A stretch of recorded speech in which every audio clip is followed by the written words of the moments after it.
What is going on, people of YouTube? My name is Kurtyoy and welcome to another Fantasy Premier League review. We are right at the end of this series, as you can see on the screen. Did very poor this week. Very silly mistakes and a lot of hard luck on my part.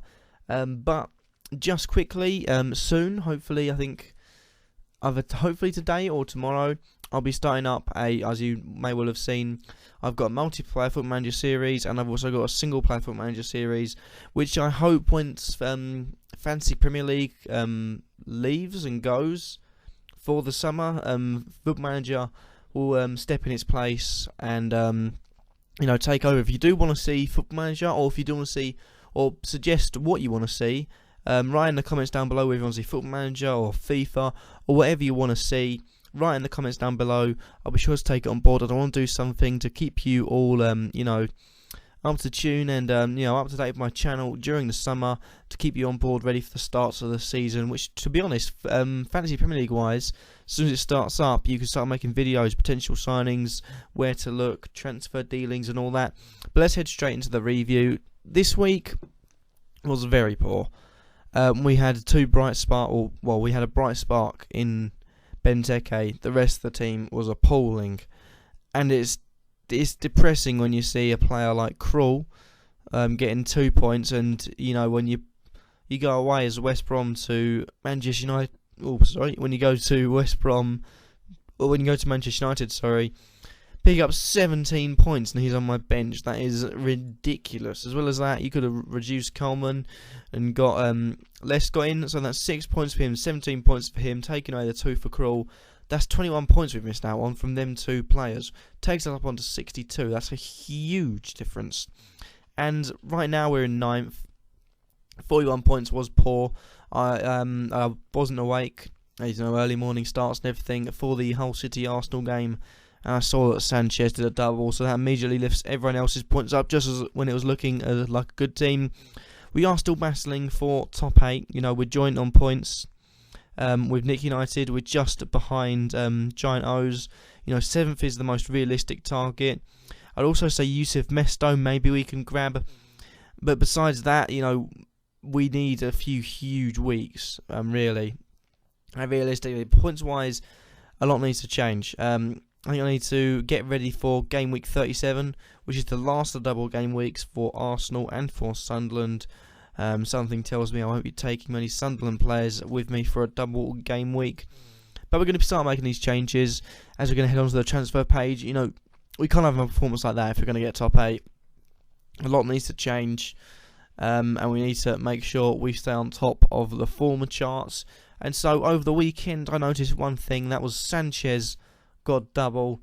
Probably besides Myhill, performed the best this week, and I need to get him in my team. And I can't get him immediately in my team. Even if I ditch Hazard, I can't get him into my team, which is hard for me because I need him in my team. Admittedly, Myhill's last few games, when you got Newcastle, Chelsea and Arsenal, it looks as if keeper points could be going away. However, if you did that to Manchester United, admittedly, Manchester United have been poor recently, still got one of the most dangerous attacks in the league in my eyes. And you've got Krul, and I don't know what to expect from Newcastle. Anything could happen in those last 3 games, but I have a choice. Chances are I'll go with Myhill Game Week 36, and the chances are Newcastle will concede 0 goals and probably score about 20,000. But moving on to the defence, I think a Coleman needs to make an early exit from my team. I need to bring someone in that is real cheap, scoring points but real cheap. We're going to go on the cheapest to see what there is. Wisdom, he's not playing at the moment, so he's not an option. Yoshida is playing, but Southampton have been poor at the back. Then you could drop down to Van Arnholt. Is there much point with Sunderland? Is there really much point? That's about it. The next one down is Vasilevsky. He had a very good game against Newcastle. I didn't realise he was a defender. I thought it was a striker. But there you go. You learn something new every day. He's playing at the moment. He's playing 45 minutes here. I think he was warming up back from an injury. He's playing 90 minutes. Leicester's next 3 games: Southampton away, Sunderland away. Sorry, Southampton at home, Sunderland away, QPR at home. To be honest, if Vasilevsky plays, I'm willing to take a risk on him. Willing to take a risk on Vasilevsky, just for the sheer fact that he could be a good signing, and that way, I want to keep Eriksen there just in case. That way, if we do decide to get rid of Eriksen, we have enough money to bring in Sanchez at some point.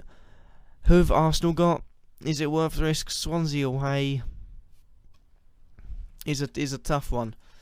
I do want to bring Sanchez in. I have to make these changes though, and I think Leicester, although they're conceding, I reckon they've got a good chance. Look at their last 3 games, like I showed you. Southampton been poor, they can pick up points there. Sunderland away and QPR at home are huge games. QPR could already be sunk by the time, by the end of the season.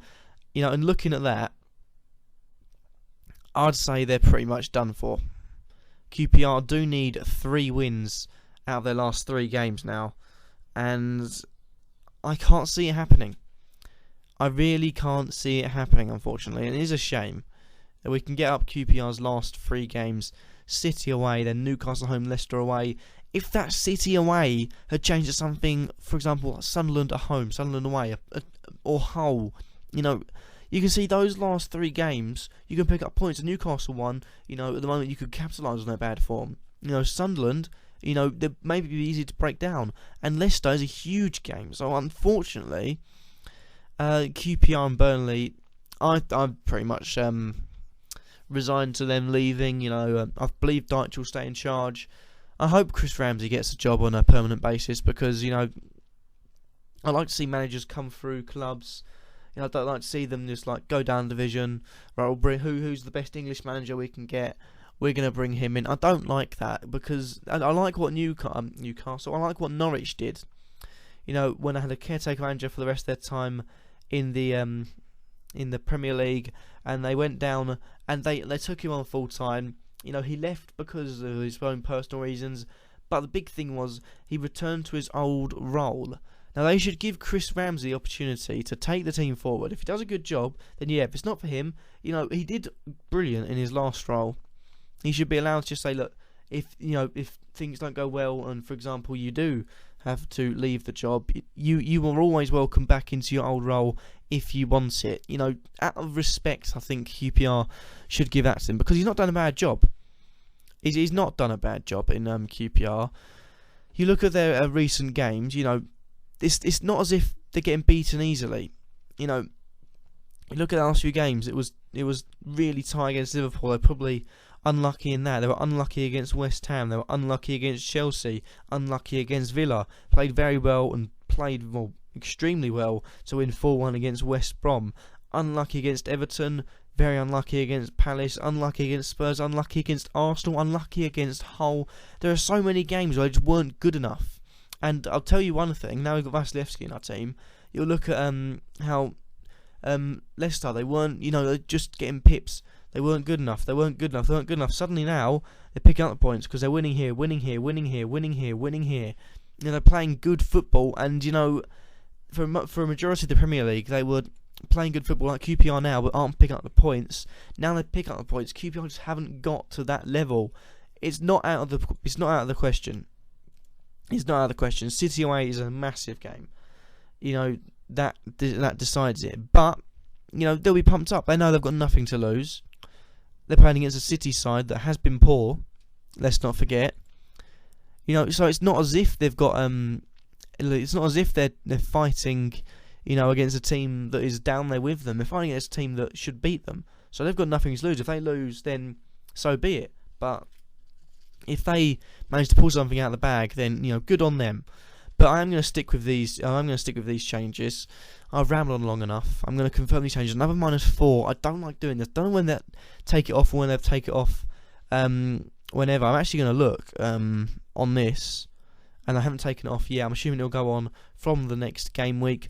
But thank you guys for watching. If you like this video, leave a like. Remember to comment down below on your suggestions for when Fantasy Premier League ends, what you want me to do to keep you guys in the loop, and a series that you guys would like. Subscribe if you want to keep up to date with my uploads until the end of the season, and also future uploads if you want to stay up to date with either whatever series, football related or sport related, you want. And I'll catch you all in the next episode. Peace.